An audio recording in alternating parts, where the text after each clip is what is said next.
हळदी कुंकवाचा कार्यक्रम असला की किती उत्साह येतो ना, तयार व्हायला, खरेदी करायला आणि मैत्रिणींना भेटायला.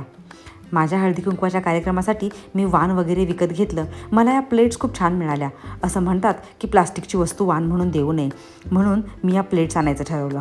हळदी कुंकवाचा कार्यक्रम म्हटलं की रांगोळी काढायचीच, हे तर ठरलेलं. आणि रांगोळी कितीही मेहनत करून काढली तरी मुलं ती 5च मिनिटात खराब करतात.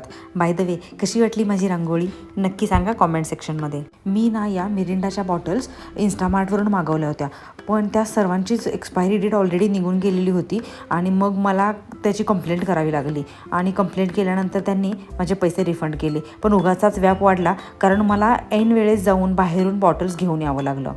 मग मी मस्त असा मेकअप करून 10च मिनिटात रेडी झाले, कारण की आता माझ्याकडे जास्त वेळ नव्हताच. तोपर्यंत माझ्या या चिमुकल्या मैत्रिणी सर्वात आधी खाऊ खायला पोहोचल्या. पण काकूच्या घरी काही कार्यक्रम असला तरी यांना हजेरी लावायचीच असते. माझ्या बेस्ट फ्रेंड्स आहेत त्या. त्यांना हळदी कुंकू लावलं तोपर्यंत सर्व महिला मंडळ कार्यक्रमासाठी हजर झालं. मग त्यांच्यासोबत मस्त गप्पा मारल्या, हळदी कुंकू केलं, एकमेकींच्या ड्रेसची आणि साडीची थोडी तारीफ झाली. थोडे व्लॉग्स बनवले, व्हिडिओज केले. आम्ही सर्वजणी गप्पा मारण्यामध्ये एवढ्या मग्न झालो की किती वेळ गेला समजलंच नाही. मग फायनली मी सगळ्यांना हळदी कुंकू दिलं आणि मस्त असे फोटोज आणि व्हिडिओज काढले, रील्स बनवल्या आणि अशी मस्त मजा केली. Okay, bye.